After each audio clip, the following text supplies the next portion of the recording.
Hello दोस्तों, मैं दिनेश चौधरी आप सभी का स्वागत करता हूं आपके अपने इस प्लेटफॉर्म पर, जहां हम मुख्य परीक्षा के लिए विषय को लेकर तैयारी कर रहे हैं।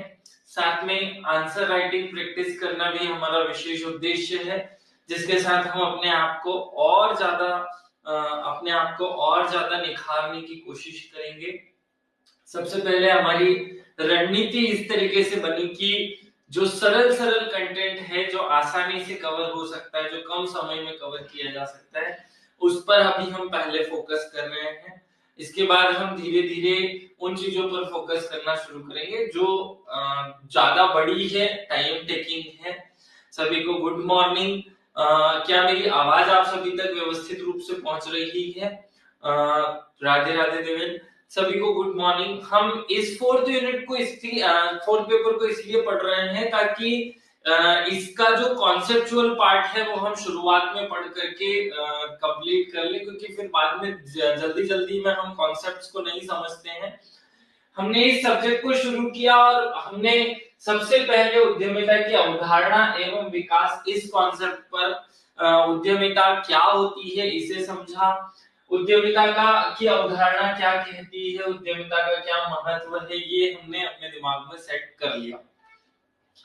उद्यमशीलता के लक्षण, उद्यमशीलता के सिद्धांत और विशेषता, ये पॉइंट आज हम पढ़ने वाले हैं, आज हम कवर करेंगे। चलिए शुरू करते हैं इस विशेष पॉइंट को, जिसमें हम उद्यमशीलता के लक्षण पढ़ने वाले हैं, उसके सिद्धांत पढ़ने वाले हैं। आज की क्लास बहुत इंपॉर्टेंट है क्योंकि यहाँ से सिद्धांतों से एक न एक प्रश्न एग्जाम में जरूर आता है। चलिए देखते हैं इस पॉइंट को। सबसे पहले हमें उद्यमिता के लक्षण समझना है कि उद्यमिता में क्या लक्षण पाए जाते हैं या उद्यमी में क्या लक्षण पाए जाते हैं। पहले तो इस वर्ड को समझें कि ये उद्यमिता जो शब्द दिया हुआ है, इसकी जगह उसने यहाँ पर उद्यमशीलता क्यों लिखा? क्योंकि हमारे चैप्टर्स में तो उसने हमेशा उद्यमिता लिखा, तो फिर यहाँ पर उसने उद्यमशीलता शब्द का क्यों उपयोग किया? उद्यमशीलता, खैर इंग्लिश भाषा में अगर इसका ट्रांसलेशन किया जाए तो एंटरप्रेन्योरशिप दोनों ही प्लेस पर आएगा, लेकिन यहाँ पर उसने उद्यमशीलता शब्द क्यों उपयोग किया, ये हमें समझना है कि उद्यमशीलता शब्द उपयोग करने का क्या कारण है। देखिए, उद्यमिता एक प्रक्रिया होती है जिसके माध्यम से कोई भी व्यक्ति नए उद्योगों की शुरुआत करता है, जबकि उद्यमशीलता एक गुण होता है। मनुष्य के अंदर बहुत सारे गुण होते हैं, या किसी भी चीज में बहुत सारे गुण हो सकते हैं, विशेषताएं हो सकती हैं, क्वालिटीज हो सकती हैं। तो उसके जो गुण हैं उनमें से, या मनुष्य में जो बहुत सारे गुण हैं उसमें से एक जो हम जोखिम उठाने का गुण रखते हैं, जोखिम उठा करके नए उद्योग खोलने का जो गुण रखते हैं, उसी गुण को हमारे जीवन में मनुष्य के लिए कहा जाता है उद्यमशीलता। ये जो उद्यमशीलता है, इसके लक्षण बताने हैं कि जब मनुष्य में उद्यमशीलता के लक्षण होते हैं, तो यहाँ असली में बात हम इस तरीके से कह सकते हैं कि एक उद्यमी में कौन से गुण होते हैं, एक उद्यमी में कौन से गुण होते हैं। अगर आपसे एग्जाम में पूछ लिया जाए कि उद्यमी में कौन से गुण या लक्षण होते हैं, सॉरी उद्यमी में गुण नहीं, उद्यमी में कौन से लक्षण पाए जाते हैं, तो उसका आंसर भी इसी प्रकार से आपको देना है। आपके दिमाग में एक पॉइंट सेट हो कि उद्यमिता के लक्षण या उद्यमशीलता के लक्षण। उद्यमिता के लक्षण तो कभी हो ही नहीं सकता है। उद्यमशीलता के लक्षण और उद्यमी के लक्षण, ये दोनों एक जैसे होंगे, क्योंकि उद्यमशीलता और उद्यमी दोनों एक ही पक्ष के या एक ही बात के दो पक्ष हैं। क्या मेरी वॉइस आप सभी तक आराम से पहुंच रही है, व्यवस्थित रूप से पहुंच रही है? देवेन एक बार कमेंट कर दीजिए ताकि मुझे समझ में आ जाए कि हाँ, इन द फ्लो में गड़बड़ नहीं हो, सारी चीजें व्यवस्थित पहुंच रही हैं। तो ये पॉइंट को हमें समझना है कि उद्यमशीलता के लक्षण की जब बात की जाएगी, तो उद्यमशीलता के लक्षणों में हमें याद रखना है कि हमें उस व्यक्ति के, जो कि किसी उद्यम को करता है, तो उस उद्यमी के लक्षण बताने हैं, ना कि इस प्रक्रिया के, क्योंकि किसी प्रक्रिया का कोई लक्षण थोड़ी हो सकता है। इसीलिए एग्जामिनर ने या सिलेबस बनाने वाले ने बड़ी चतुराई से या उद्यमिता के लक्षण ना लिखते हुए उद्यमशीलता के लक्षण शब्द का उपयोग किया है। ये हमें याद रखना है कि सिलेबस बनाने वाले ने उद्यमशीलता के लक्षण क्यों शब्द उपयोग किया, क्योंकि उसे पता था कि उद्यमिता का कोई लक्षण नहीं होता, लक्षण होते हैं उद्यमशीलता के, इसलिए यहाँ पॉइंट बनाया गया। अब यहाँ हमें एक कोटेशन रट कर रखना है कि इमर्सन नाम के एक अर्थशास्त्री वो कहते हैं, इमर्सन कहते हैं कि व्यवसाय चातुर्य का खेल है जिसे प्रत्येक व्यक्ति नहीं खेल सकता। बहुत इंपॉर्टेंट ये जो हमसे पूछा जा रहा है एक शब्दावली, वो बहुत महत्वपूर्ण है। देखो, अगर हमसे क्वेश्चन पूछा गया कि उद्यमशीलता के लक्षण बताइए, तो इसे हम कहेंगे इंग्लिश में कि सिम्टम्स ऑफ एंटरप्रेन्योरशिप। तो ये जो सिम्टम्स हमें बताने हैं, ये हमें असली में उद्यमिता मतलब एंटरप्रेन्योरशिप के नहीं बताने हैं, ये हमें उद्यमी के, उस व्यक्ति के बताने हैं जो उस काम को करता है। इसीलिए इस प्रश्न में हिंदी में जब सिलेबस में लिखा गया तो उद्यमशीलता के लक्षण लिखा गया, और इंग्लिश में तो दोनों के लिए एक ही शब्द है एंटरप्रेन्योरशिप। यहाँ इमर्सन का एक कोटेशन आप कोट करके अपनी बात को प्रेजेंट करेंगे तो शायद अपनी बात और ज्यादा निखर करके समझ में आने जैसी रहेगी कि व्यवसाय चातुर्य का काम है। माने ये क्या कहना चाहते हैं इमर्सन की, भैया ये जो है बिजनेस इज इंटेलेक्चुअल या इंटेलिजेंट वर्क, इसको हर कोई नहीं कर सकता, anyone can not do this, या anyone can not play the business game. ऐसा इसमें इनका जो कोटेशन है वो इस फॉर्मेट में है कि भाई बिजनेस का जो क्या काम है वो एक इंटेलिजेंट कार्य है, इसको हर कोई नहीं खेल सकता, इसको हर कोई नहीं कर सकता है। इस प्रकार से वो अपनी बात कह रहे हैं। तो यहाँ वो हमारी बात इसके अंदर भाव कौन सा निहित है, इसके अंदर भाव निहित है कि जो कोई भी बिजनेस होता है उससे इंटेलिजेंस के साथ में ही किया जा सकता है। जिसमें इंटेलिजेंस नहीं है, जिसमें बुद्धि नहीं है, जिसमें चतुरता नहीं है, वो आदमी बिजनेस नहीं कर सकता। इसलिए इस पॉइंट से हम इस बात को प्रेजेंट करेंगे कि हाँ, ये बात शो कर रही है कि उसमें कुछ ना कुछ क्वालिटीज होना जरूरी है। तो उसके क्या क्या सिम्टम्स हमें दिखाई देते हैं उस व्यक्ति में हमें उद्यमी में, एक जो एंटरप्रेन्योर होता है उसमें हमें क्या सिम्टम्स नजर आते हैं। तो सबसे पहला सिम्टम्स हमें नजर आता है विश्वास, फेथ। तो ये उस व्यक्ति को खुद पे विश्वास होता है कि हाँ मैं ये काम कर लूंगा। फिर दूसरा वो आशावादी होता है, वो हम मतलब फ्यूचर में ये नहीं सोचता, नेगेटिव फॉर्मेट में नहीं चलता कि भैया होगा कि नहीं होगा, उसे ये आशा होती है। जैसे आप सबको आशा है ना कि पीएससी में हमारा सिलेक्शन होगा, तो ये जो आशावादिता है ये उसका एक गुण होती है, एक उसका सिम्टम होती है, उसमें ये चीजें नजर आएंगी आपको। तो पहला जो नजर आ रहा है हमें वो फेथ है, ये विश्वास हमें उसमें नजर आएगा, उसमें हमें आशावादिता। फिर तीसरा उसमें हमें संकल्प नजर आएगा कि भैया वो व्यक्ति जो है उस काम के प्रति एकदम संकल्पित है कि नहीं मैं इस काम को करूंगा। फिर परिश्रम, बहुत मेहनत करता है, हार्डवर्किंग होता है। प्रेरणा, उसके अंदर से प्रेरणा आती है। प्रेरणा माने यहाँ क्या हो रहा है कि प्रेरणा माने उस काम को करने के लिए उसे किसी से पूछने की, किसी को बोलने की जरूरत नहीं होती। जैसे आप सब सुबह उठ करके मेरी क्लास के लिए बैठ जाते हो, ये इंटरनल प्रेरणा होती है। तो ये हमें याद रखना है कि भैया ये प्रेरणा उसका एक सिम्टम होती है। संकल्प, आशावादिता, तो ये जो ट्रस्ट हो गया। फिर आशावादिता जो शब्द है ये हमें याद रखना है कि ये इंसान को आगे देखने के लिए मजबूर करती है कि वो तू आगे बढ़। मतलब आशावादिता मन को प्रेजेंट कैसे किया जाता है कि तू आगे बढ़, ये तेरे मतलब तुझे कुछ ना कुछ मिलेगा। संकल्प, परिश्रम, प्रेरणा, चुनौती की इच्छा, ये जो इंसान होता है, ये जो उद्यमी होता है, ये प्रॉब्लम्स से डरता नहीं है, ये प्रॉब्लम्स को फेस करता है। तो इसकी खुद की इच्छा होती है, ये खुद मतलब इसको मन में कॉन्सेप्ट पता है कि भैया आगे जब मैं इस काम को करूंगा तो मुझे प्रॉब्लम्स आएगी, तो ये प्रॉब्लम्स को फेस करने का अंदर से इसके अंदर जुनून होता है। फिर नेतृत्व व्यवहार, तो लीडरशिप क्वालिटी तो होती ही है। सृजनशीलता, क्रिएटिविटी भी इसमें होती है। दूरदर्शिता, भाई दूरदर्शिता का मतलब सिंपल है कि ये आगे देखकर चलता है, पीछे देख करके, मतलब आगे की प्लानिंग करके चलता है। फिर बहुत सारी बातों पे जो आलोचनाएं हैं, जो इसको डिमोटिवेट करने वाली जो चीजें हैं, उनको उनके ऊपर ये ध्यान नहीं देता। इतने सारे सिम्टम्स हमें किसी भी इंसान में नजर आए तो समझो कि वो व्यक्ति बिजनेसमैन है।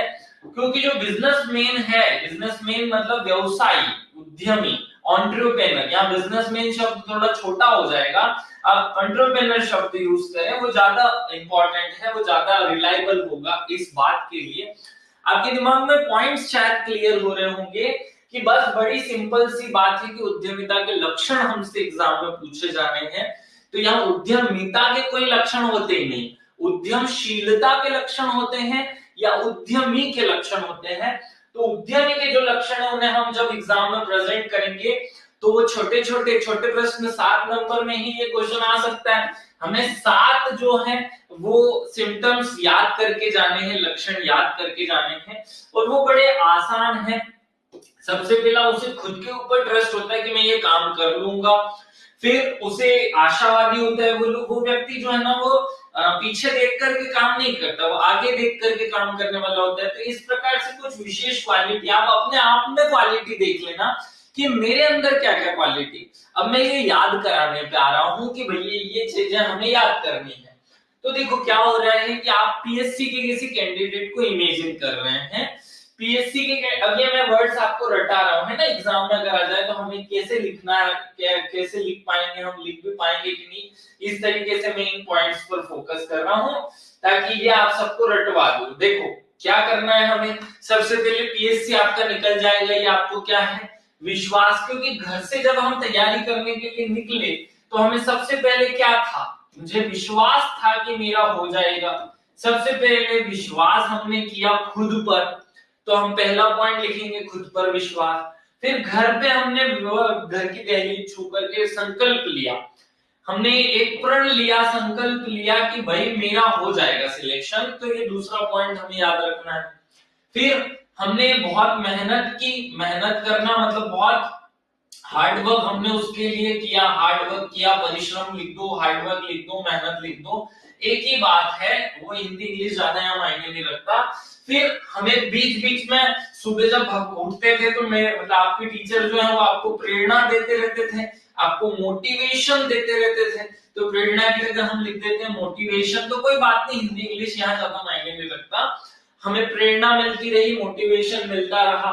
फिर बीच बीच में हम जब प्री देने गए तो कभी पेपर मतलब कभी ठंड थी, कभी बरसात थी, कभी गर्मी थी, हमें बीच बीच में जो है चुनौतियां मिलती रही। तो चुनौतियों का सामना करने की इच्छा थी हमारे अंदर, प्रॉब्लम्स को फेस करने का हमारे अंदर जुनून था।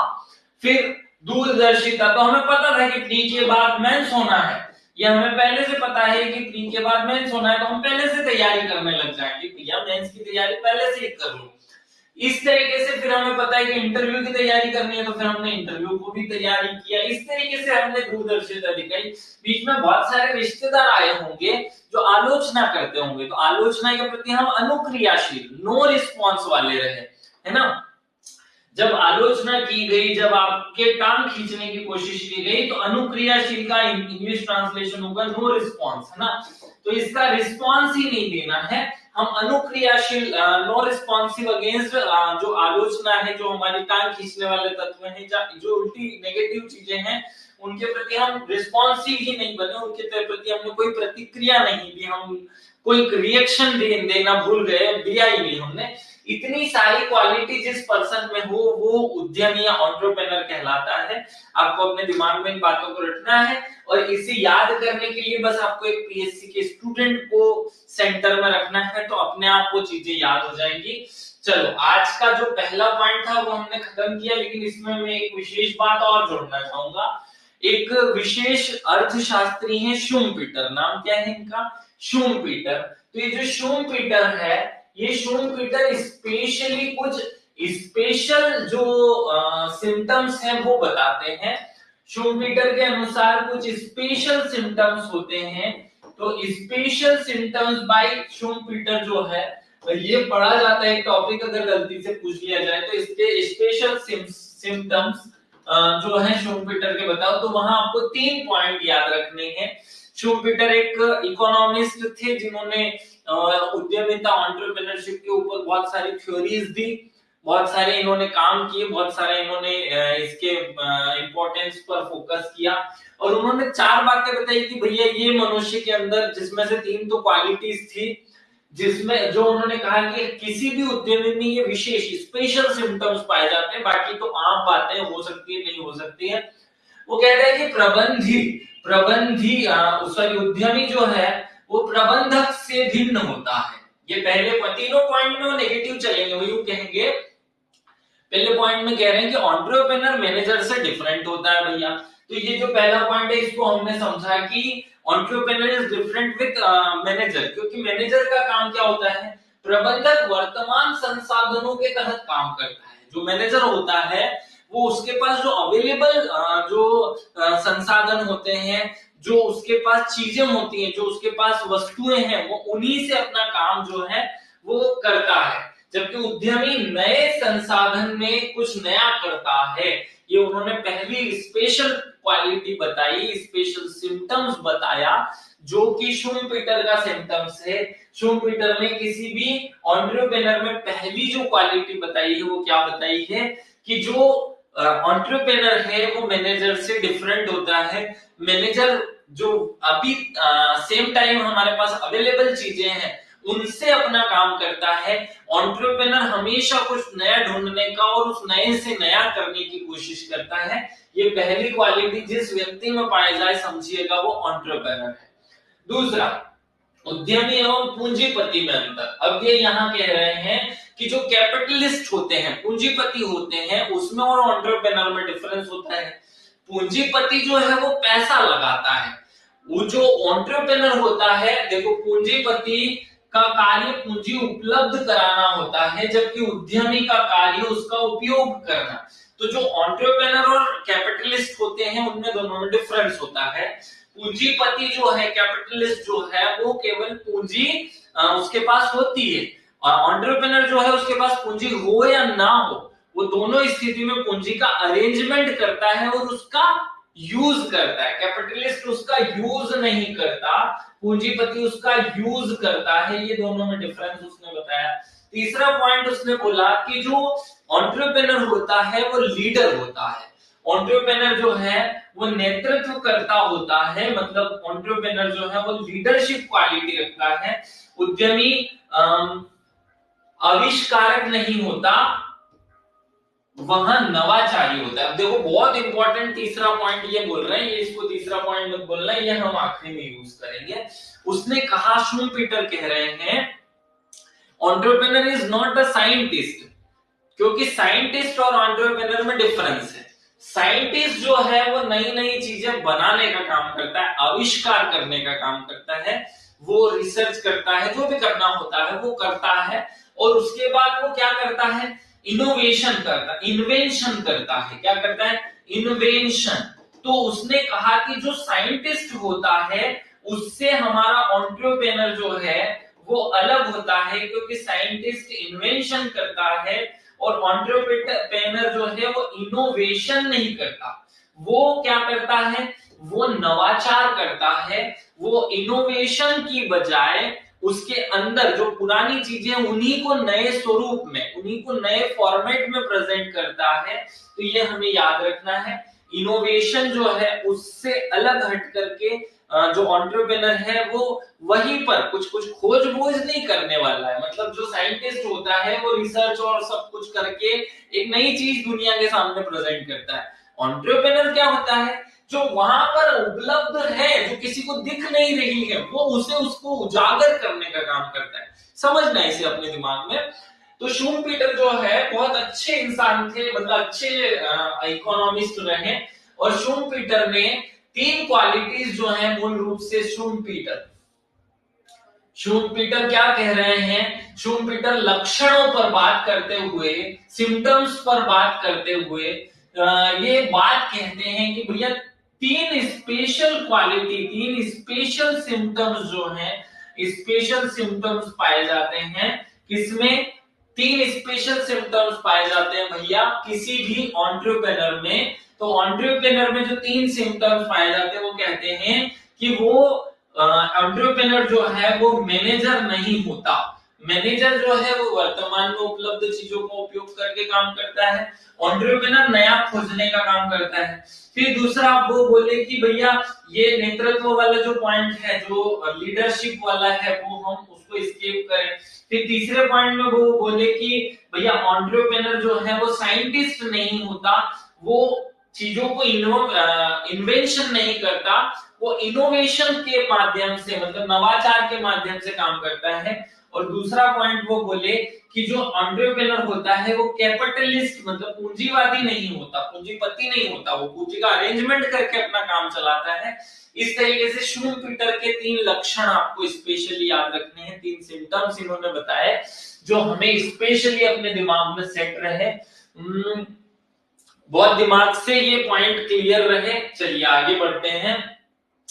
उद्यमिता के सिद्धांत, ये एक टॉपिक है। हमने आज की क्लास में पहला जो टॉपिक है वो कवर कर लिया। हमने पहला टॉपिक जो है वो ये पढ़ा कि भाई उद्यमिता या एंटरप्रेन्योरशिप के क्या लक्षण होते हैं। अब हमें दूसरा पॉइंट पढ़ना है, एंटरप्रेन्योरशिप के क्या थ्योरीज होते हैं, क्या सिद्धांत होते हैं, क्या प्रिंसिपल होते हैं। तो अगर आपसे क्वेश्चन उसके प्रिंसिपल, उसकी थ्योरीज पूछी जाएंगी तो आप क्या आंसर करेंगे? बहुत अच्छा, बहुत इंटरेस्टिंग टॉपिक है, हमें ये याद करना है कि भाई जो एंटरप्रेन्योरशिप है उसके कुछ विशेष जो है स्पेशल थ्योरीज होते हैं, उन स्पेशल थ्योरीज पर हमें काम करना है। वो स्पेशल थ्योरीज कौन सी है? तो एंटरप्रेन्योरशिप के सिद्धांत या एंटरप्रेन्योरशिप के विचारधारा। अगर हमसे प्रश्न पूछा जाए तो आप कहेंगे कि जो एंटरप्रेन्योरशिप है उसमें 4 प्रकार की विचारधारा, 4 प्रकार के जो है लक्ष्य, 4 प्रकार के सिद्धांत या प्रिंसिपल माने गए हैं। कौन कौन से प्रिंसिपल हैं? तो बड़ा इजी है। पहला इकोनॉमिकल प्रिंसिपल कहलाते हैं, आर्थिक सिद्धांत, दूसरा सोशल सिद्धांत, तीसरा मनोवैज्ञानिक सिद्धांत और चौथा एकीकृत सिद्धांत।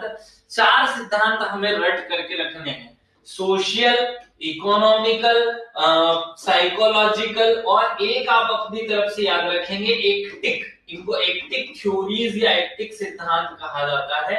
एकीकृत, इंटीग्रेटेड कहेंगे इंग्लिश में, लेकिन इंटीग्रेटेड के प्लेस पर आपको इंग्लिश वालों को यूज करना है यहाँ एक्टिक थ्योरीज। तो एक्टिक थ्योरीज, ये 4 प्रकार के टोटल सिद्धांत हो गए, हमें दिमाग में ये सेट हो गया कि भाई जो टोटल उद्यमिता है, एंटरप्रेन्योरशिप है, उसमें 4 प्रकार की थ्योरीज पढ़नी होती है। जो इकोनॉमिकल प्रिंसिपल वाले लोग हैं, जो समाजशास्त्री और इकोनॉमिस्ट हैं, वो क्या कहते हैं? वो कहते हैं, इन लोगों का मानना है, इन लोगों का क्या मानना है? इन लोगों का मानना है कि उद्यमिता का विकास तब होता है जब अनुकूल और उपयुक्त आर्थिक स्थितियां मौजूद होती है। बहुत अच्छे से, बहुत शांति से इस पॉइंट को समझना। यहाँ एंटरप्रेन्योरशिप के अंदर जो पहला सिद्धांत, पहला principle, first principle of entrepreneurship है, वो कह रहा है कि इकोनॉमिकल थ्योरी जो है वो काम करती है। वो केवल इतना कहने की कोशिश करता है कि भाई जो जहां पैसा होता है, जहां पर इकोनॉमी अच्छी होती है, वहां एंटरप्रेन्योरशिप जन्म लेती है, वहां एंटरप्रेन्योरशिप का डेवलपमेंट या एंटरप्रेन्योरशिप का विकास होता है। उद्यमिता का विकास तब होता है, माने एंटरप्रेन्योरशिप तब डेवलप होती है जब उसके हिसाब से, मतलब डेवलप होने के लिए अनुकूल और उपयुक्त, मतलब जितनी चाहिए, जितना अनुकूलन चाहिए, जितनी उपयुक्त चाहिए आर्थिक परिस्थितियां हो, तो जितनी अच्छी इकोनॉमिकल कंडीशंस होंगी उतना ज्यादा एंटरप्रेन्योरशिप का डेवलपमेंट होगा। जितनी कम इकोनॉमिकल कंडीशंस होंगी, जितनी बुरी या जितनी वर्स्ट इकोनॉमिकल कंडीशन होगी, उतना कम एंटरप्रेन्योरशिप का विकास होगा। ये कहती है इकोनॉमिकल प्रिंसिपल या इकोनॉमिकल थ्योरी। आपके दिमाग में पहला पॉइंट कंप्लीट मान सेव हो जाए। पहला जो हम प्रिंसिपल्स ऑफ एंटरप्रेन्योरशिप पढ़ रहे हैं, उसमें पहला सिद्धांत जो हमने पढ़ा वो है आर्थिक सिद्धांत। आर्थिक सिद्धांत क्या कहता है, इकोनॉमिकल थ्योरी क्या कहती है कि भैया इकोनॉमिक थ्योरी कहती है कि डिपेंड करता है एंटरप्रेन्योरशिप या एंटरप्रेन्योरशिप का डेवलपमेंट वो इकोनॉमी पर या पैसे पर करता है। तो जब हम पैसे को सबसे इंपॉर्टेंट फेस मान लेते हैं, सबसे इंपॉर्टेंट टूल मान लेते हैं जो डेवलपिंग, जो किसी भी एंटरप्रेन्योरशिप के डेवलपमेंट के पीछे जिम्मेदार होता है, तो उसे कहते हैं इकोनॉमिक प्रिंसिपल। समझ आ गया होगा। दूसरा है सोशियल अर्थात समाज शास्त्रीय सिद्धांत। समाज शास्त्रीय सिद्धांत क्या कहता है कि उद्यमिता का विकास तब होता है जब समाज अच्छा होता है। माने किसी भी मानना है कि उद्यमिता का विकास तब होता है जब सामाजिक एवं व्यक्तिगत परिस्थितियां एवं पारिवारिक परिस्थितियां अनुकूल होती हैं। बहुत ध्यान से शांति से समझना, इसने कहा कि पैसा होगा तो एंटरप्रेन्योरशिप का जन्म होगा। दूसरी सोशल थ्योरी कह रही है कि जब सोसाइटी अच्छी होगी, जब फैमिली अच्छी होगी, तो पारिवारिक परिस्थितियां जब अनुकूल होगी या सोशल जो कंडीशंस हैं वो जब अनुकूल होंगी, तो ऐसी स्थिति में क्या होगा, एंटरप्रेन्योरशिप का जन्म होगा, एंटरप्रेन्योरशिप का डेवलपमेंट होगा। ये हमें बहुत अच्छे से याद रहे। दोनों अलग अलग बातें हैं। एक थ्योरी कह रही है कि भैया जहां पर पैसा होगा वहां एंटरप्रेन्योरशिप का जन्म होगा या एंटरप्रेन्योरशिप का डेवलपमेंट होगा। जहां पर दूसरी थ्योरी कह रही है कि जहां सोसाइटी अच्छी होगी, जहां सोशल चीजें अच्छी होगी, वहां एंटरप्रेन्योरशिप का जन्म होगा।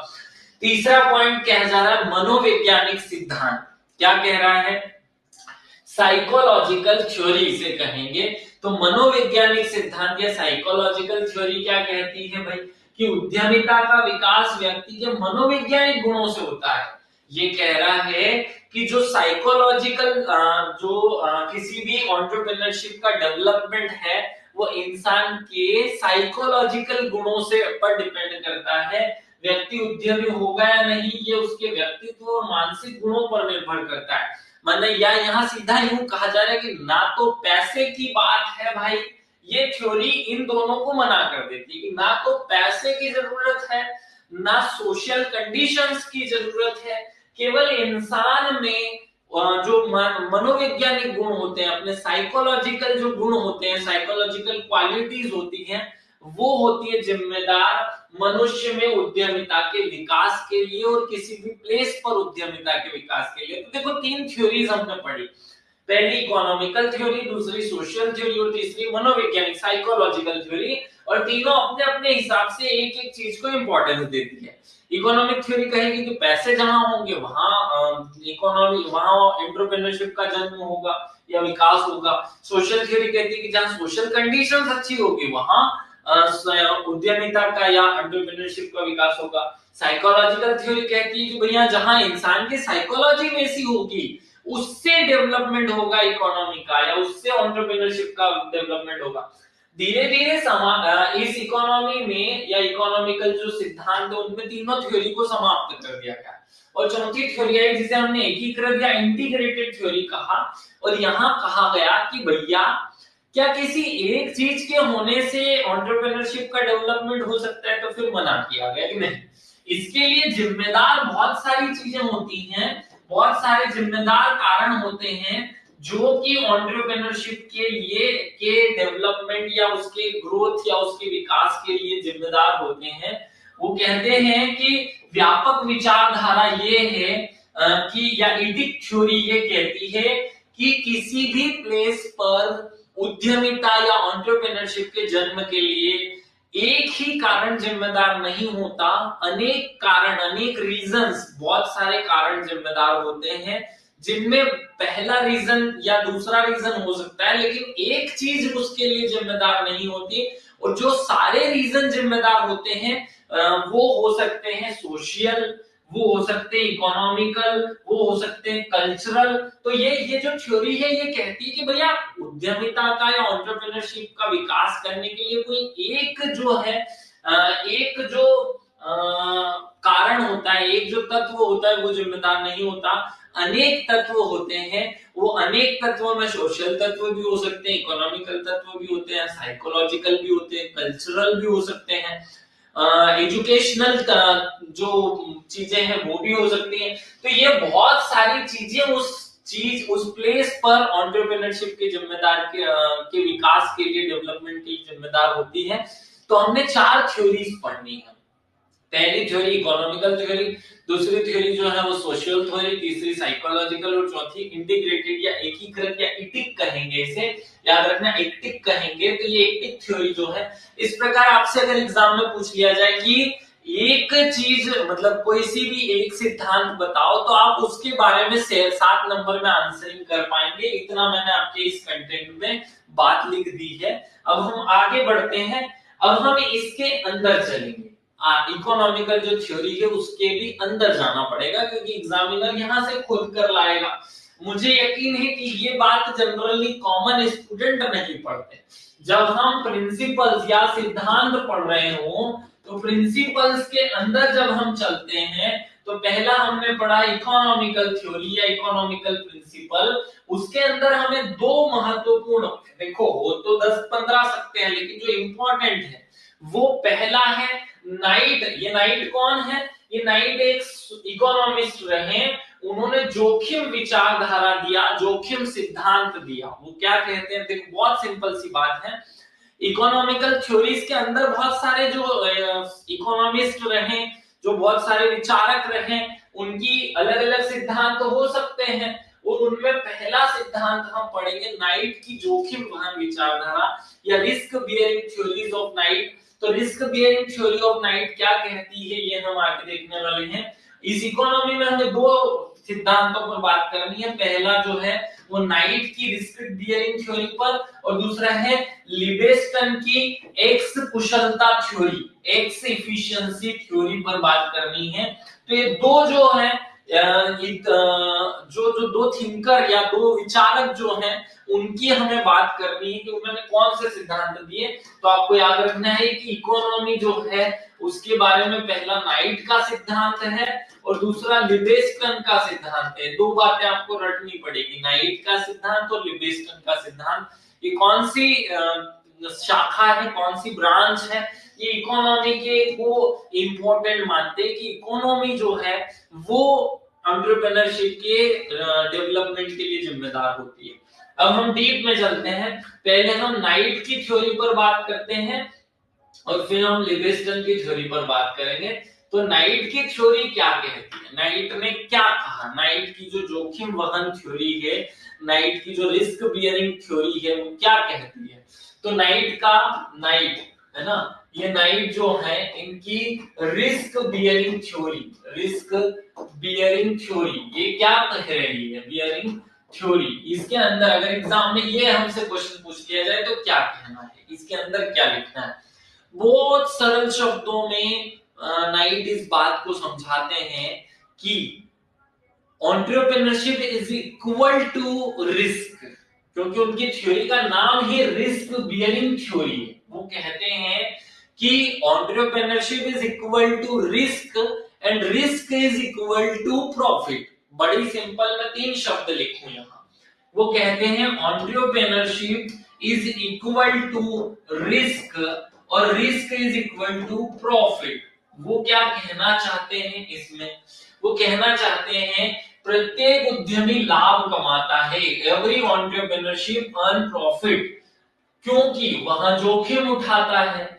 कोई भी उद्यमी तब तक जोखिम नहीं उठाएगा तब तक उसको उस जोखिम के अनुपात में लाभ नहीं मिलेगा, और जो एंटरप्रेन्योर जितना रिस्क लेता है उसे उतना ही प्रॉफिट होता है।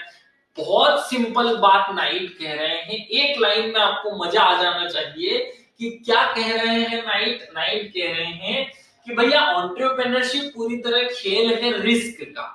जो एंटरप्रेन्योर, देखो एंटरप्रेन्योर जो है कोई भी काम करता है प्रॉफिट गेन करने के लिए। कोई भी एंटरप्रेन्योर तब काम करता है जब उसे प्रॉफिट मिलता है, लेकिन प्रॉफिट डिपेंड करता है उसके रिस्क पर। जितना बड़ा रिस्क होगा उतना ज्यादा प्रॉफिट होगा, जितना छोटा रिस्क होगा उतना कम प्रॉफिट होगा।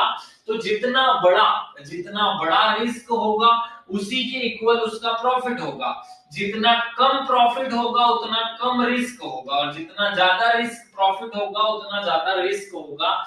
ऐसे रिस्क ही जोखिम या रिस्क ही क्या है, उद्यमिता या एंटरप्रेन्योरशिप है। ऐसी थ्योरी देते हैं नाइट नाम के इकोनॉमिक्स, और इसे ही कहते हैं नाइट की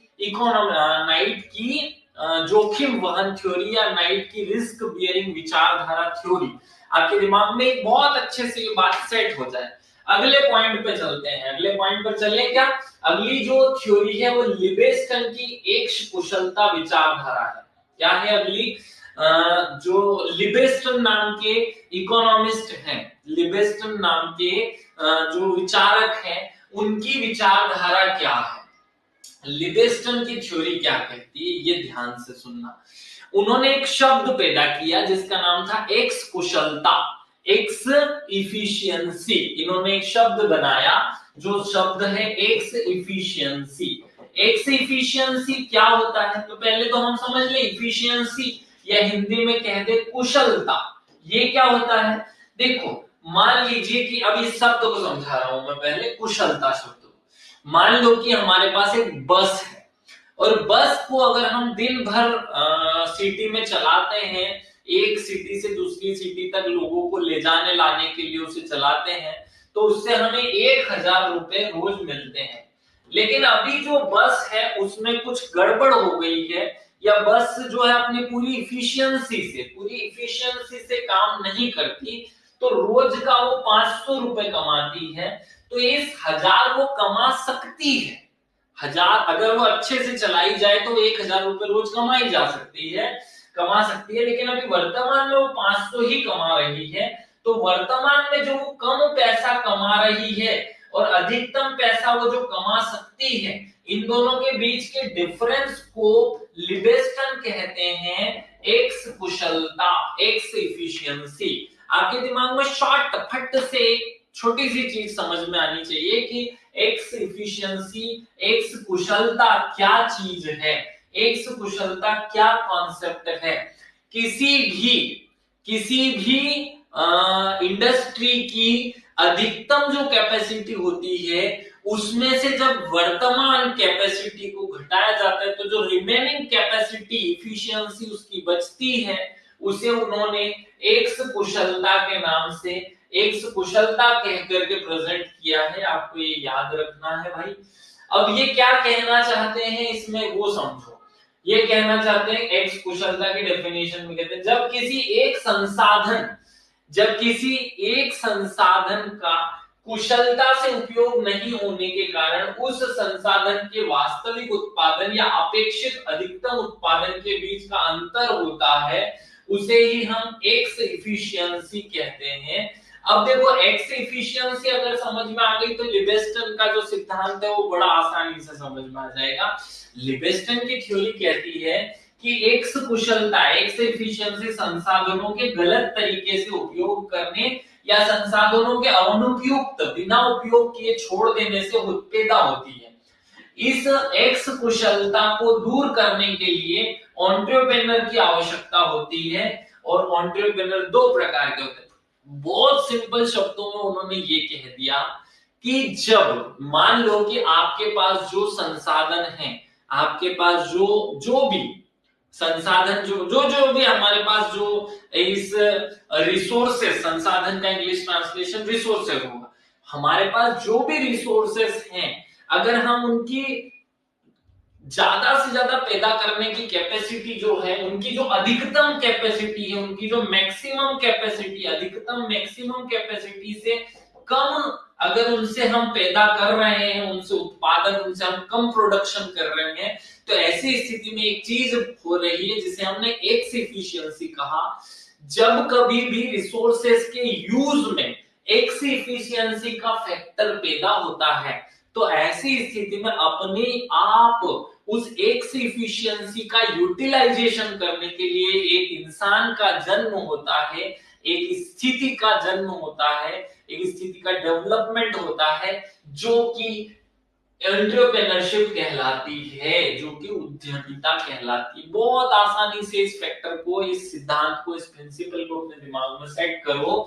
लिबेस्टन ने एक्स एफिशिएंसी थ्योरी दी और वो केवल ये बात कह रहे हैं, एक्स एफिशिएंसी का मतलब होता है जब कोई चीज एक पर्टिकुलर अमाउंट पैदा कर सकती है लेकिन वर्तमान में वो उससे कम पैदा कर रही है, तो ये जो कम पैदा वो कर रही है, इसकी इस कमी को पूरा करने के लिए संसार में एक व्यक्ति पैदा होता है जो एंटरप्रेन्योर कहलाता है। बस इतनी सी बात लिबेस्टन अपनी इस थ्योरी में कहते हैं। हम आगे बढ़ते हैं, तो आगे हमें और कुछ अच्छी अच्छी बातें पढ़नी है। दूसरा वाला जो सिद्धांत है वो साइकोलॉजिकल सिद्धांत है। साइकोलॉजिकल या जो मनोवैज्ञानिक सिद्धांत है उसमें हमें 4 बातें पढ़नी है। सबसे पहले हमें मैकक्लीलैंड की उपलब्धि या मैकक्लीलैंड की उपलब्धि विचारधारा पढ़नी है। तो पहला हमें मैकक्लीलैंड पढ़ना रहेगा। दूसरा हमें शूमपीटर पढ़ना पड़ेगा, शूमपीटर की इनोवेशन थ्योरी पढ़नी पड़ेगी। तो शूमपीटर की नवाचार थ्योरी, मैकक्लीलैंड की उपलब्धि थ्योरी, फिर तीसरे नंबर पे आता है कूनकेल, कौन नाम है, कूनकेल की व्यावसायिक विचारधारा, और चौथे है हेगन। ये जो हेगन है ये और ज्यादा इंपॉर्टेंट है। तो हमें दूसरी जो थ्योरी है मनोवैज्ञानिक सिद्धांत, साइकोलॉजिकल थ्योरी, साइकोलॉजिकल प्रिंसिपल, उसमें 4 चीजें पढ़नी है। चारों में पहला हम मैकक्लेलन पढ़ेंगे, दूसरा शूमपीटर पढ़ेंगे, तीसरा कूनकेल पढ़ेंगे और चौथा हेगन पढ़ेंगे। ये मैं क्यों पढ़ा रहा हूं, क्योंकि एग्जाम में एक क्वेश्चन इनमें से आ सकता है, कोई भी चीज एग्जाम में आ सकती है। आजकल जो अभी प्री का उसने पेपर बनाया, उस स्टैंडर्ड को देखकर ये समझ में आ जाता है कि भैया ये आदमी कुछ भी कर सकता है, ये आदमी का जो पेपर बनाने वाला है वो कुछ भी बना सकता है। इसलिए हम भी जो सिलेबस में टॉपिक दिए उसको बहुत गहराई से पढ़ने का कोशिश करेंगे, एक्स्ट्रा चीजों को हम थोड़ा सा पढ़ने की कोशिश करेंगे, क्योंकि एक्स्ट्रा में जबरदस्ती माथा लगाने से कोई मतलब नहीं है, दिमाग खराब करने से मतलब नहीं। सबसे पहली जो सिद्धांत हमें पढ़नी है वो मैकक्लीलैंड जो है ये एक इकोनॉमिस्ट रहे, उनकी उपलब्धि विचारधारा हमें पढ़नी है, उनकी अचीवमेंट थ्योरी हमें पढ़नी है। पहला तो छोटे क्वेश्चंस में ये क्वेश्चन यहां से ऐसा भी बन सकता है कि मैकक्लीलैंड जो है, मैकक्लीलैंड की अचीवमेंट थ्योरी बताइए, ये एक प्रश्न हो गया। मैकक्लीलैंड की अचीवमेंट थ्योरी बताइए, ये या अचीवमेंट थ्योरी किस इकोनॉमिस्ट की है, तो अचीवमेंट थ्योरी मैकक्लीलैंड नाम के जो व्यक्ति थे उनकी है। ये क्या कहते हैं, देखो ये साइकोलॉजिकल बात कह रहे हैं, ये साइकोलॉजिकल सिद्धांत के अंदर आता है और वो कहते हैं कि आवश्यकता, नीड, आवश्यकता माने नीड पर आधारित मान्यता का सिद्धांत, इसे हमने क्या कह दिया, the principle depends on need, जरूरत पर निर्भरता का सिद्धांत या जरूरत पर आधारित सिद्धांत। मनुष्य अपने जीवन में 3 प्रकार की आवश्यकताएं, 3 प्रकार की नीड्स को संतुष्ट, को फुलफिल कर का काम करता है। भाई देखो कितनी सिंपल सी मैकक्लीलैंड बात कह रहे हैं कि इंसान अपनी पूरी जिंदगी में केवल 3 प्रकार की जरूरतों को पूरी करने की कोशिश करता है। पहली जरूरत जो है वो नीड फॉर अचीवमेंट होती है, उपलब्धि, हमें कुछ ना कुछ उपलब्धि चाहिए होती है इसलिए हम काम करते हैं। दूसरा नीड फॉर पावर, हमें पावर की जरूरत होती है इसलिए हम काम करते हैं। तीसरा नीड फॉर अफिलिएशन, मतलब कि अपनत्व की आवश्यकता। मनुष्य को पूरी जिंदगी में केवल 3 आवश्यकताएं होती हैं और वो उन तीनों आवश्यकताओं को पूरा करने के लिए पूरी जिंदगी भर काम करता है। इतनी सिंपल सी बात है कि वो अपनी जिंदगी में हर काम अपनी जरूरत को पूरा, देखो मैकक्लीलैंड क्या कहते हैं कि मनुष्य जब काम करता है तो वो अपनी जरूरतों को, अपनी आवश्यकताओं को, अपनी नीड्स को फुलफिल करने के लिए करता है। इंसान की जरूरतें 3 प्रकार की होती हैं। पहली होती है अचीवमेंट की, अचीवमेंट के लिए अचीवमेंट नीड्स, दूसरी पावर नीड्स और तीसरी एफिलिएशन नीड्स। उपलब्धि की आवश्यकता, सत्ता की आवश्यकता है, सत्ता, शक्ति, कुछ भी लिख दो, सत्ता की आवश्यकता और अपनत्व की आवश्यकता। तो इसमें मैकक्लीलैंड कहते हैं कि एंटरप्रेन्योरशिप का जन्म कब होता है, तो वो कह रहे हैं कि जब मनुष्य की आवश्यकताएं ये 3 होती हैं, तो इनमें से ये जो अचीवमेंट की आवश्यकता है, इसको पूरा करने के लिए जब मनुष्य कुछ भी काम करता है, तो फिर उसके अंदर एंटरप्रेन्योरशिप की डेवलपमेंट या एंटरप्रेन्योरशिप का विकास होता है। बस इतनी सी थ्योरी मैक्लेलैंड की है। मैक्लेलैंड थ्योरी क्या कहती है कि भाई मनुष्य अपने जीवन में सारी जो नीड्स हैं, सारी जो जरूरत है, उनको पूरा करने के लिए काम करता है। मनुष्य की जो जरूरतें हैं वो 3 प्रकार की होती हैं। वो पहली जरूरत बताते हैं, इसका कोड बना लो, अचीवमेंट, दूसरा उसने कहा पावर, और तीसरा उसने कहा अफिलिएशन, है ना। तो आप या तो APA इस रूप में इसका कोड बना लो। हिंदी में बात कर रहे हो तो आवश्यकता, तीनों की आवश्यकता है, तो उपलब्धि, सत्ता और अपनत्व, तो इसको उ स अ इस तरीके से, है ना। तो अब इस शब्दों को मैं जमा लूं अपने हिसाब से, आगे पीछे करना है ना। तो कैसे करूंगा मैं, तो इस शब्द में 3 शब्द हैं, उ स और अ, है ना। तो अ स उ या उ स अ, ऐसे कैसे भी बोल लो। इस तरीके से इन 3 शब्दों को रट करके हम मनुष्य की 3 आवश्यकताएं याद कर सकते हैं, जो किसने दी, मैक्लेलैंड ने। अब एग्जाम में अगर इस बात को घुमा करके भी पूछ लिया जाए कि मैक्लेलैंड की आवश्यकता थ्योरी, नीड थ्योरी बताओ, तो क्या वही हम जो अभी पढ़े हैं यही बतानी है। और ये केवल मैक्लेलैंड इतनी सी बात कहते हैं, वो क्या कहते हैं, जरा सी बात है कि भाई मनुष्य की 3 जरूरतें होती हैं, और वो उनको पूरा करने के लिए, इस अचीवमेंट नीड को जब पूरा करने के लिए कोई भी काम करता है, तो फिर एंटरप्रेन्योरशिप का जन्म होता है।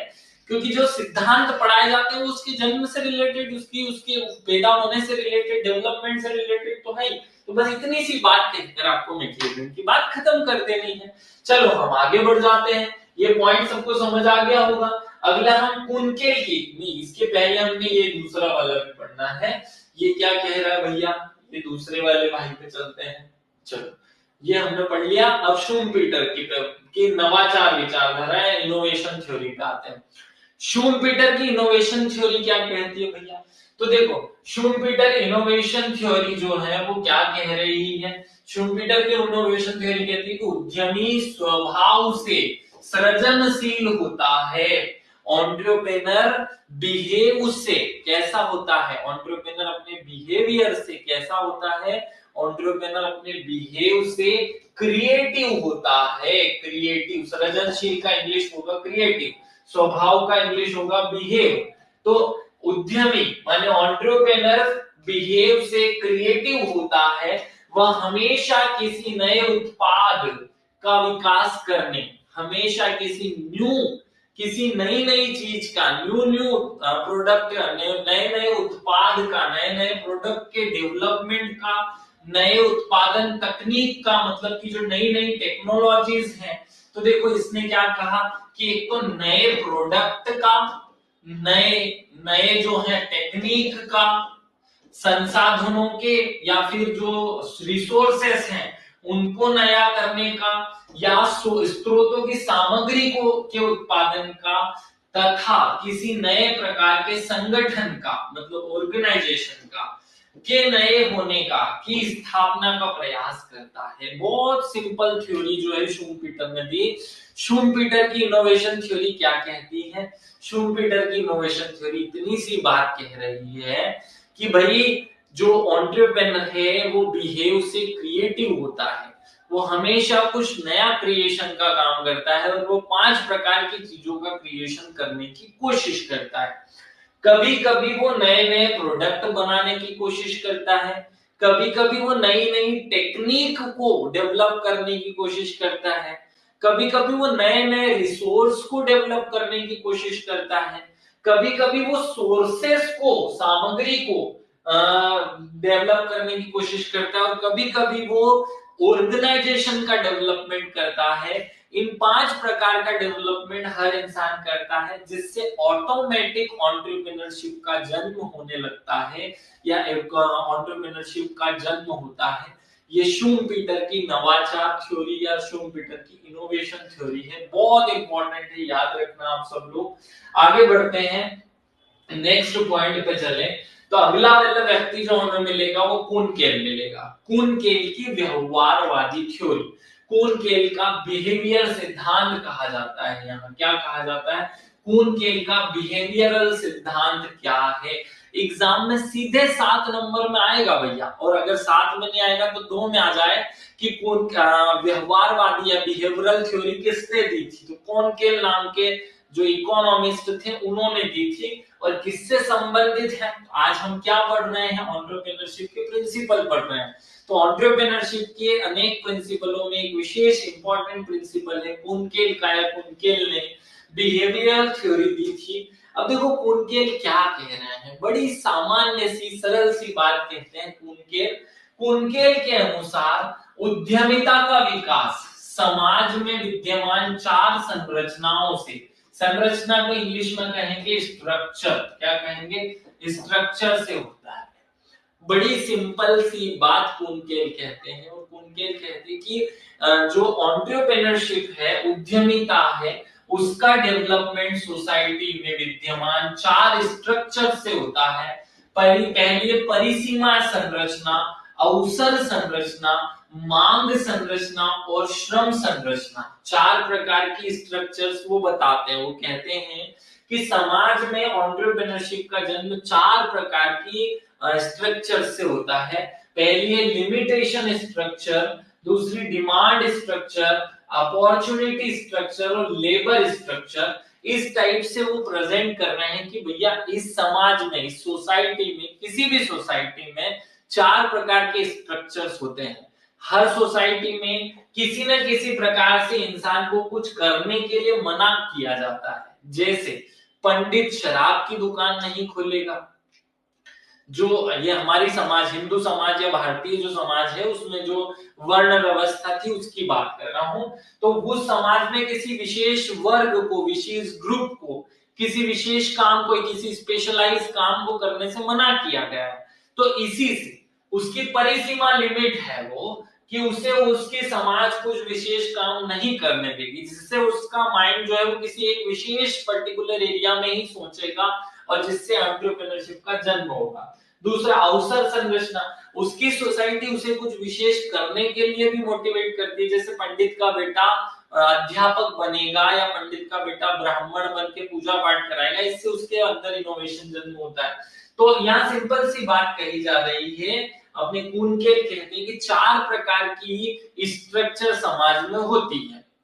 और वो 4 स्ट्रक्चर होती है लिमिटेशन स्ट्रक्चर पहली, दूसरी डिमांड स्ट्रक्चर, अपॉर्चुनिटी स्ट्रक्चर और लेबर स्ट्रक्चर। इन 4 स्ट्रक्चर के कारण ही देश में एंटरप्रेन्योरशिप का जन्म होता है। कुनकेल क्या कह रहे हैं? कुनकेल के अनुसार देश में उद्यमिता का विकास, डेवलपमेंट ऑफ एंटरप्रेन्योरशिप उपरोक्त चार संरचनाओं पर निर्भर करता है, डिपेंड करता है। संरचनाओं का अनुकूल व प्रभावी संयोजन उद्यमिता के तीव्र विकास में सहायक होता है।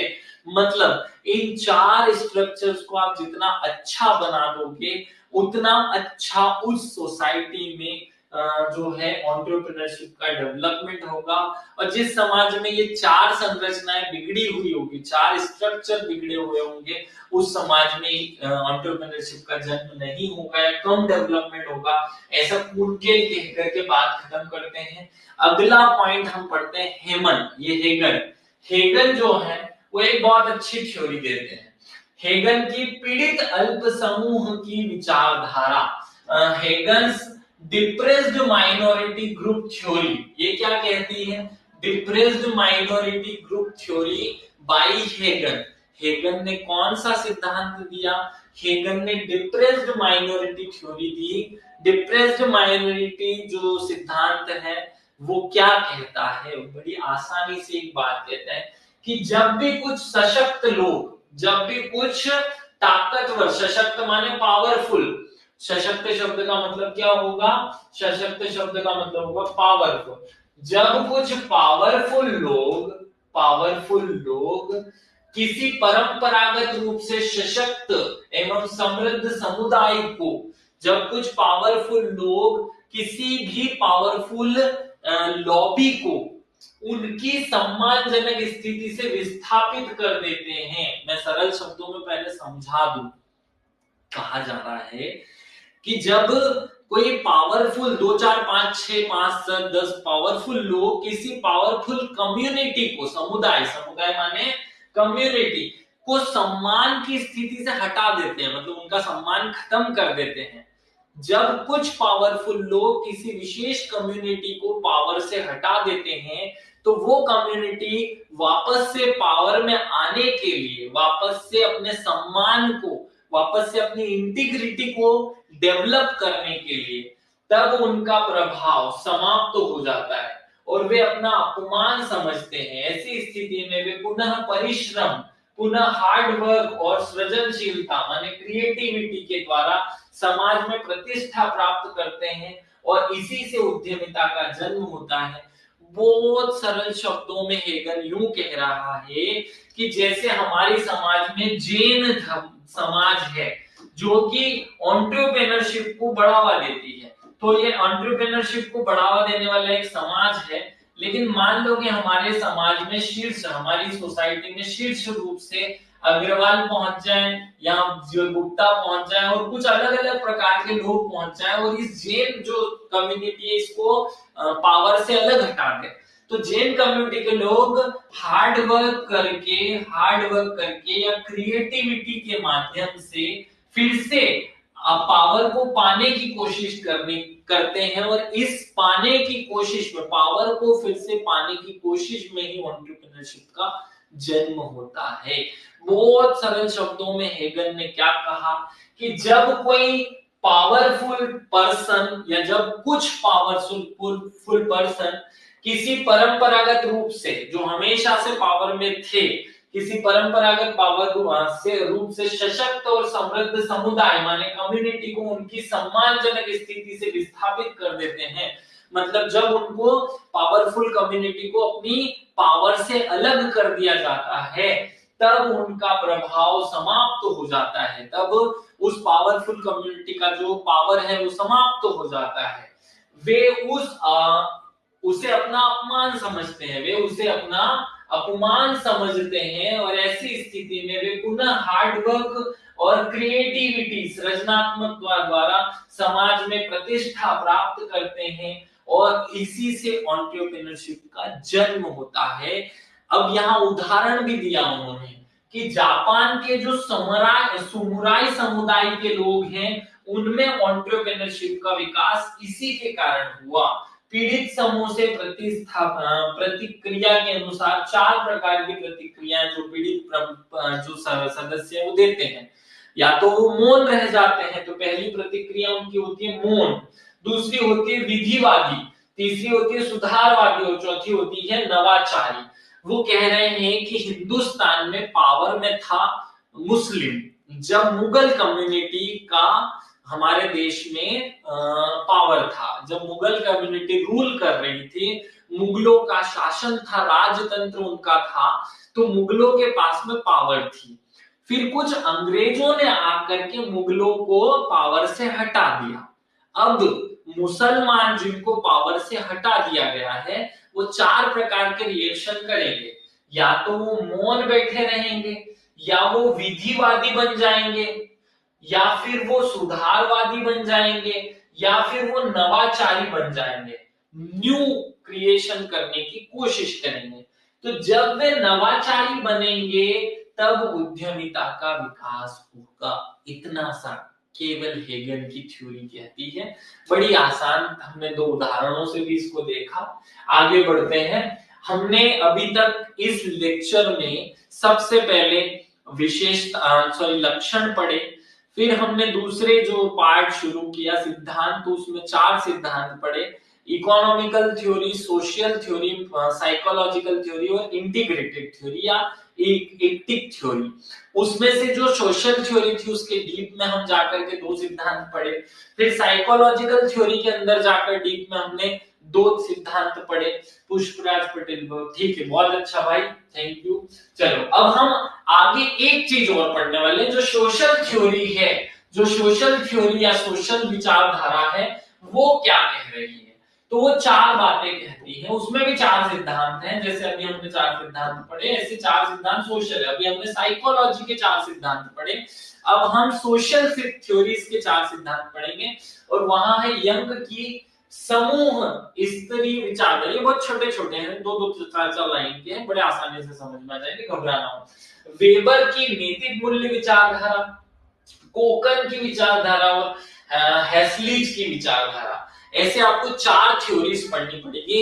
हेस्लीज थ्योरी पढ़नी है यहाँ हमें, ये हेस्लीज थ्योरी हो गई, ये कोकन थ्योरी हो गई, कोकन की थ्योरी। यहाँ हमें वेबर, मैक्स वेबर का नाम सुना है ना, मैक्स वेबर बहुत बड़ा प्रशासनिक अधिकारी था ये। और प्रशासन जब हम पढ़ते हैं, लोक प्रशासन, वहां लोग मैक्स वेबर भगवान जैसा पूजा जाता है। तो मैक्स वेबर जो कि एक पॉलिटिकल साइंस का विचारक था, पॉलिटिकल साइंस का विचारक था, लेकिन उसने उद्यमिता, एंटरप्रेन्योरशिप का भी सिद्धांत दिया। और उसका एक सिद्धांत है वेबर का नैतिक मूल्य व्यवस्था विचारधारा, नैतिक की इथिकल थ्योरी, वो हम पढ़ेंगे। चलो तो अब हम इसको शुरू करते हैं और ये चार चीजें हम पढ़ लेते हैं, बहुत छोटी छोटी हैं।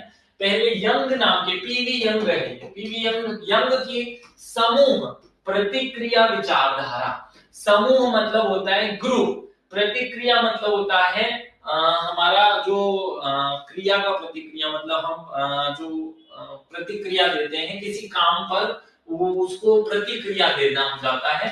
विचारधारा मतलब थ्योरी होता है, तो ग्रुप लेवल पैटर्न थ्योरी कहा जाता है इसे।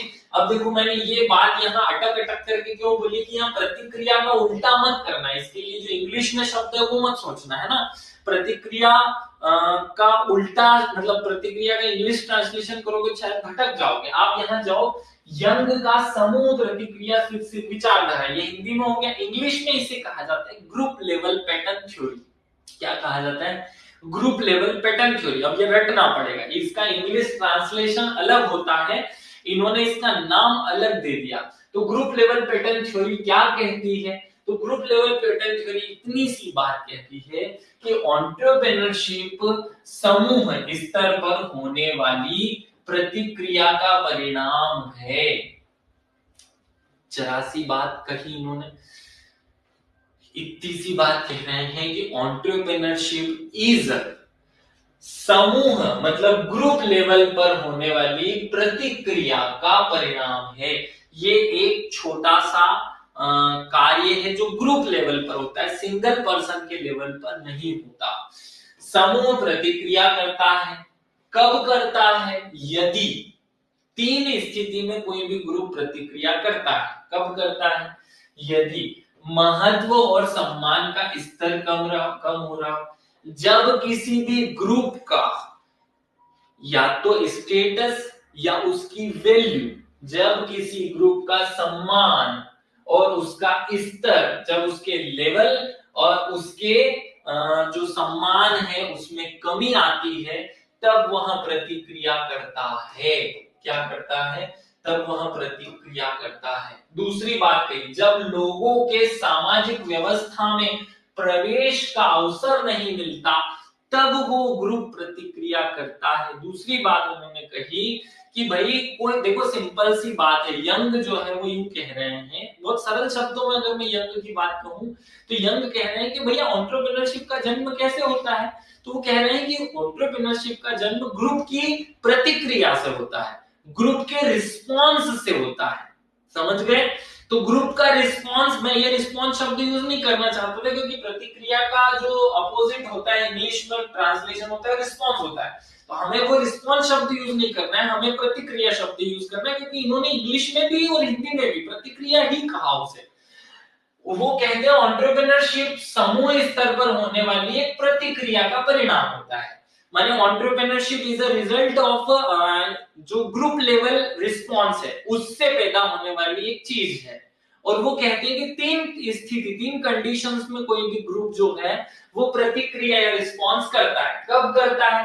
तो पहला उसने कहा कि जब उसके स्टेटस में कमी आती है, उसकी वैल्यू में कमी आती है तब। दूसरा, जब वो समाज में घुसने की कोशिश करे, समाज में एक स्थिति प्राप्त करने की कोशिश करे और समाज उसे उससे घुसने ना दे, उसे उस स्थिति में पहुंचने ना दे, तब वो प्रतिक्रिया करते हैं। जब लोगों को सामाजिक व्यवस्था में प्रवेश का अवसर नहीं मिलता, तब लोग प्रतिक्रिया करते हैं, रिस्पॉन्स करते हैं। और तीसरा, जब समूह के पास अन्य समूह की तुलना में अच्छे रिसोर्सेस होते हैं, संसाधन शब्द माने रिसोर्सेस, तो जब किसी एक ग्रुप के पास दूसरे ग्रुप्स के कंपैरिजन में बहुत अच्छे रिसोर्सेस होते हैं तब वह प्रतिक्रिया करता है, रिस्पॉन्स करता है, या उसका दूसरों के कंपैरिजन में सम्मान कम होता है तब वो रिस्पॉन्स करता है, या फिर उसे समाज में राजा बनना है, रानी बनना है, उसे कुछ बनना है और उसे समाज नहीं बनने देता तब वह रिस्पॉन्स करता है। और इन तीनों ही प्रकार की स्थितियों में जब कोई ग्रुप रिस्पॉन्स करता है, ग्रुप कोई प्रतिक्रिया करता है, तो फिर प्रतिक्रिया के कारण ही एंटरप्रेन्योरशिप का जन्म होता है, ऐसा यंग की थ्योरी है। जब सामाजिक समूह में प्रतिक्रिया होती है तो समाज और सामाजिक संरचना में परिवर्तन के कारण उद्यमिता, एंटरप्रेन्योरशिप का डेवलपमेंट, विकास होता है। इतनी सी बात हमारे यंग भैया ने कही और बहुत आसानी से ये सबको रटा जाए, याद हो जाए। आगे बढ़ते हैं नेक्स्ट पॉइंट पे, चलो। वेबर की नैतिक मूल्य विचारधारा। वेबर की नैतिक मूल्य व्यवस्था विचारधारा ये क्या कहती है? Weber's ethical value system theory, इसको हम कहेंगे वेबर्स इथिकल थ्योरी या वेबर्स इथिकल वैल्यू थ्योरी, इस नाम से भी जाना जाता है। वो कहते हैं कि उद्यमिता का विकास नैतिक मूल्यों, इंटीग्रिटीज जो होती है हमारी, नैतिक मूल्य जो होते हैं उनके अधिक प्रभावित करते हैं इंसान को। उसके जो नैतिक मोरल्स होते हैं, नैतिक शब्द का इंग्लिश ट्रांसलेशन मोरल होता है, तो इसे हम कहेंगे इथिकल वैल्यू थ्योरी या मोरल थ्योरी, है ना। ये क्या कहना चाहता है? उद्यमिता माने कि एंटरप्रेन्योरशिप का विकास नैतिक मूल्य के से अधिक प्रभावित होता है, माने जो हमारे इथिक्स होते हैं उनसे हमारे एंटरप्रेन्योरशिप सीधी इफेक्ट होती है। ये पहली लाइन में उसने कहा, जिस समाज में नैतिक मूल्य भौतिकवादी होंगे से अधिक प्रभावित होते हैं वहां उद्यमिता का विकास अधिक होता है, और जिस समाज में इथिक आध्यात्मिकता से प्रभावित होते हैं वहां एंटरप्रेन्योरशिप का डेवलपमेंट कम होता है। बहुत सरल, मुझे पता है कि आपको समझ नहीं आएगी इसलिए मैं अपने शब्दों में समझाता हूँ। देखो, मैक्स वेबर नाम का व्यक्ति एक लोक प्रशासन का अधिकारी था और उसने कहा कि एंटरप्रेन्योरशिप का जन्म तब होता है जब हमारे जो इथिक्स हैं, हमारे जो सोसाइटी के जो इथिक्स हैं, जब वो भौतिकता से टचअप में होते हैं तब उस सोसाइटी में जो है एंटरप्रेन्योरशिप का जन्म होता है। अगर किसी सोसाइटी की इथिक्स आध्यात्मिकता से टचअप में होते हैं तो उसमें इन इथिक्स का या एंटरप्रेन्योरशिप का जन्म कम या नहीं होता है। अब देखो, उन्होंने उदाहरण दिया। उदाहरण, प्रोटेस्टेंट समाज मतलब प्रोटेस्टेंट धर्म माने जो इंग्लैंड का धर्म है, प्रोटेस्टेंट समाज मतलब इंग्लैंड में भौतिकवादी मनोवृत्ति पाई जाती है। इस कारण उद्यमिता मतलब एंटरप्रेन्योरशिप का विकास अधिक होता है। जबकि हिंदू समाज में या मुस्लिम समाज में आध्यात्मिक मनोवृत्ति पाई जाती है, इस कारण उद्यमिता का विकास कम होता है। बहुत सरल शब्दों में मैक्स वेबर ने अपनी बात कह दी कि सोसाइटी में इथिक्स जो है वो एंटरप्रेन्योरशिप के डेवलपमेंट के बेस होते हैं। जिस सोसाइटी में इथिक्स भौतिकवादी होंगे उस सोसाइटी में एंटरप्रेन्योरशिप का ज्यादा विकास होगा, और जिस सोसाइटी में इथिक्स जो हैं वो आध्यात्मिकवादी, ईश्वरवादी होंगे उस सोसाइटी में एंटरप्रेन्योरशिप का कम डेवलपमेंट होगा। तो हिंदू, मुसलमान, बौद्ध, इनमें जो इथिक होते हैं, सोसाइटी के इथिक्स होते हैं, नैतिक मूल्य होते हैं, वो भगवानवादी होते हैं, ईश्वरवादी होते हैं, आध्यात्मिक होते हैं। जबकि जो ईसाई धर्म है, पारसी धर्म है, इनमें जो इथिक्स होते हैं वो भौतिकवादी होते हैं, वो ईश्वरवादी नहीं होते, वो भौतिकवादी होते हैं। इसलिए जिस सोसाइटी में भौतिकवादी इथिक्स होंगे वहां एंटरप्रेन्योरशिप का जन्म ज्यादा होगा, और जहां भगवानवादी होंगे, ईश्वरवादी होंगे या आध्यात्मिक होंगे वहां इसका विकास, एंटरप्रेन्योरशिप का विकास कम होगा। ऐसा मैक्स वेबर अपनी इस नैतिक मूल्य विचारधारा में कहते हैं। अगले पॉइंट पे आते हैं। अगला जो टॉपिक हमें पढ़ना है वो कोकन है। तो कोकन ने एक थ्योरी दी कोकन की कोकन थ्योरी कहा जाएगा इसे, कोकन विचारधारा। कोकन ने बहुत सरल शब्दों में 2-3 बातें कह दी और बात ही खत्म कर देते हैं। तो ये कहते हैं कि उद्यमिता का विकास सामाजिक मूल्यों और व्यक्ति से समाज की अपेक्षाओं से प्रभावित होता है। देखो ये जरा सी बात कह करके अपनी बात ही खत्म कर देते हैं। ये बहुत कुछ थ्योरी में कहेंगे नहीं, ये कहते हैं कि भैया जो एंटरप्रेन्योरशिप है उसका डेवलपमेंट सोशल वैल्यूज, सामाजिक मूल्यों और व्यक्ति से समाज की एक्सपेक्टेशन, अपेक्षा माने एक्सपेक्टेशन, ये कह रहे हैं कि जो उद्यमिता है, एंटरप्रेन्योरशिप का डेवलपमेंट है, वो सोशल वैल्यूज और उस सोसाइटी का इंसान से जो एक्सपेक्टेशन है उसकी वजह से पैदा होते हैं। उद्यमिता निम्न घटकों से प्रभावित होती है। उद्यमिता इफेक्ट विद निम्न कंडीशन, सर्टेन कंडीशन। व्यवसाय के प्रति उद्यमी की रुचि, भाई हर एक सोसाइटी का अलग अलग एक कल्चर होता है। जैसे जो गुप्ता समाज है, जो बनिया अग्रवाल समाज है या जैन समाज है, उस समाज में, उस सोसाइटी में बच्चों से एक्सपेक्टेशन होती है कि वो खूब बिजनेस करें।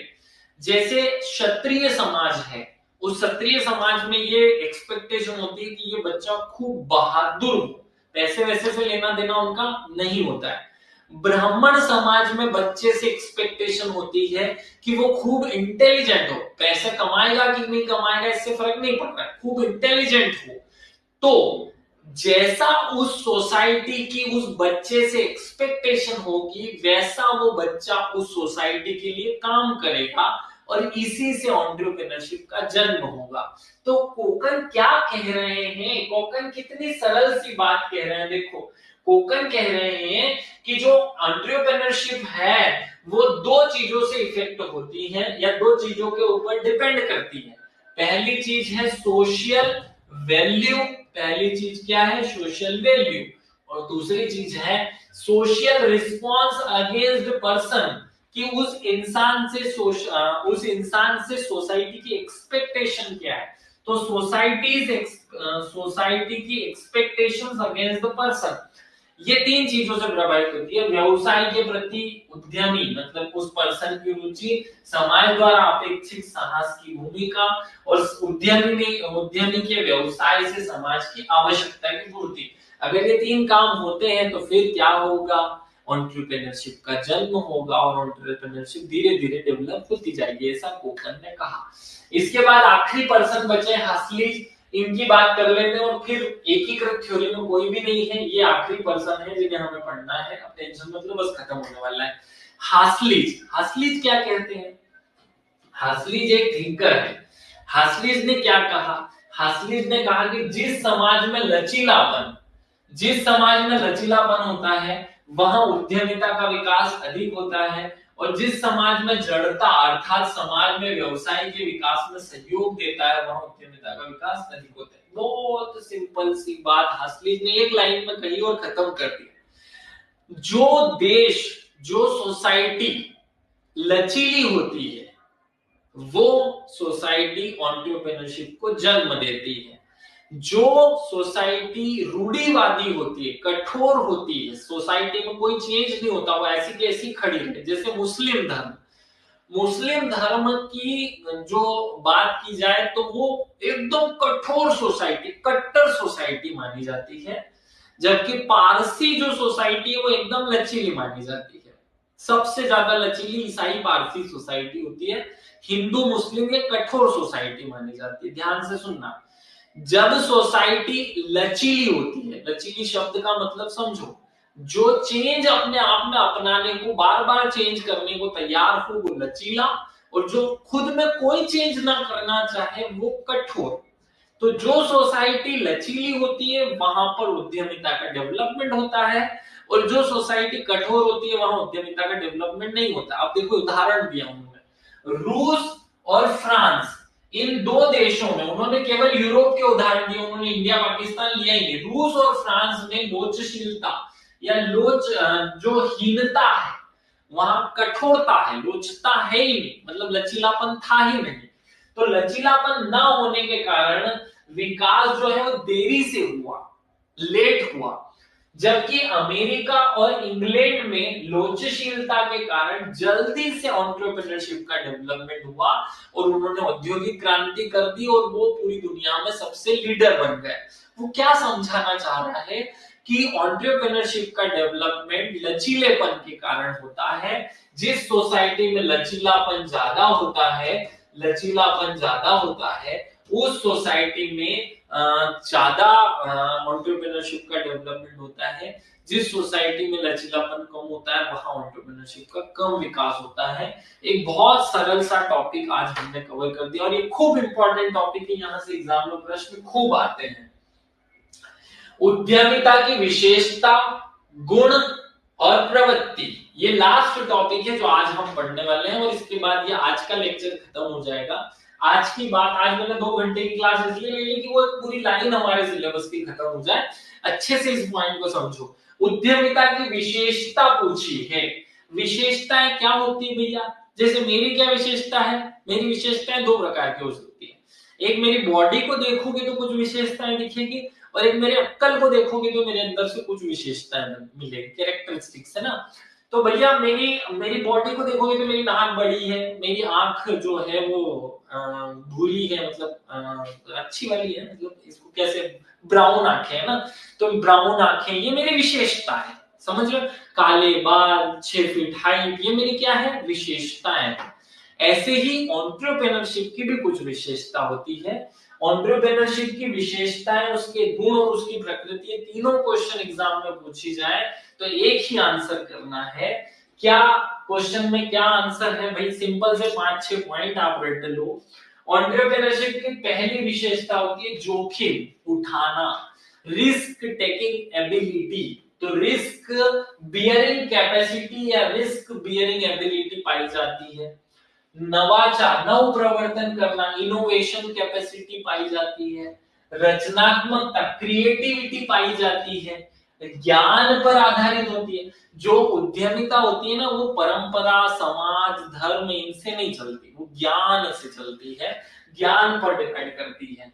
फिर व्यवसाय अभिमुख होती है, वो हर चीज सोचता है अपने बिजनेस को फोकस करके। उद्यमिता एक आचरण बन जाती है धीरे धीरे। उद्यमिता या संसाधनों का व्यवस्थित संयोजन करती है और रिसोर्सेस का एक संयोजन माने उनको इकट्ठा करती है ना। फिर परिणामोन्मुख व्यवहार करती है। तो ये इसकी मूलभूत विशेषताएं हैं। अगर आप रटने के हिसाब से कुछ 2-4 ढंग की और पढ़ना चाहते तो मैंने यहाँ लिख दी अर्जित कार्य। ये 2-3 मैंने सरल वाली लिख दी जो आसानी से याद हो जाए। अर्जित कार्य होता है निरंतर प्रक्रिया, पेशेवर प्रक्रिया, प्रबंधकीय गुण पाया जाता है और सैद्धांतिक प्रक्रिया होती है। ये आप चाहो तो आसानी से याद करने के टर्म में पढ़ सकते हो। मैंने आज इस क्लास में आपको बहुत सारी बातों पर फोकस कराने की कोशिश की, बहुत सारी बातें बताने की कोशिश की। 3 टॉपिक आज हमने कंप्लीट किए। एंटरप्रेन्योरशिप के सबसे पहले सिम्टम्स हमने पढ़े, लक्षण हमने पढ़े। एंटरप्रेन्योरशिप के प्रिंसिपल्स खूब सारे हमने पढ़े और तीसरा हमने एंटरप्रेन्योरशिप की कैरेक्टरिस्टिक्स, विशेषताओं को पढ़ा। विशेषताएं मैं बहुत डीप में ले जाकर नहीं पढ़ाना चाहता, केवल ये एक बार अगर रीड करने का काम कर लो, इनको रीड भी कर लोगे तो आपका काम हो जाएगा। डीप में जाने की जरूरत है नहीं, यहाँ से डीप प्रश्न बनता ही नहीं। तो एंटरप्रेन्योरशिप क्या है? रिस्क टेकिंग एबिलिटी होती है, इनोवेशन कैपेसिटी पाई जाती है, क्रिएटिविटी पाई जाती है, डिपेंड ऑन नॉलेज होती है, व्यवसाय अभिमुख होती है, बिजनेस ओरिएंटेड होती है, उद्यमिता एक आचरण होती है, मतलब entrepreneurship is a behaviour convert हो जाती है वो। संसाधनों का व्यवस्थित संयोजन, मतलब रिसोर्सेस का जो यूज पर डिपेंड करती है। परिणामोन्मुख होती है, मतलब रिजल्ट ओरिएंटेड होती है। इतने सिंपल से 8 पॉइंट आपको रट लेने हैं। अगर आप उनको रटने में टफ माने तो आप इन सरल से पॉइंट्स को रट लेना, उनसे ज्यादा इजी पड़ेंगे, आधे आधे शब्द है ना, इसलिए इसको कंप्लीट कर लेना। मैं आशा करता हूं कि हम जल्दी ही 1 हफ्ते के अंदर अंदर पहली यूनिट खत्म कर लेंगे सिलेबस की और 1 महीने के अंदर अंदर उद्यमिता जो टॉपिक है वो खत्म कर लेंगे। अगर इस स्पीड से चले तो 1 महीने में हमारा ये टॉपिक खत्म हो जाएगा। आप सभी को शुभकामनाएं। आज महाशिवरात्रि है। आप सब लोग प्रण करें भगवान शंकर के सामने जाकर के कि आज से मैं बहुत अच्छे से फोकस करके पढ़ाई करूंगा। आशा करता हूं कि आप सब लोग मस्त पढ़ाई कर रहे होंगे। Thank you. जय हिंद, जय भारत, भारत माता माता की जय। आप सब लोग स्वस्थ रहें, मस्त रहें, ईश्वर आपकी सारी मनोकामनाएं पूर्ण करे, ऐसी भगवान से कामना करके विदाई लेता हूँ। Thank you. जय हिंद, जय भारत।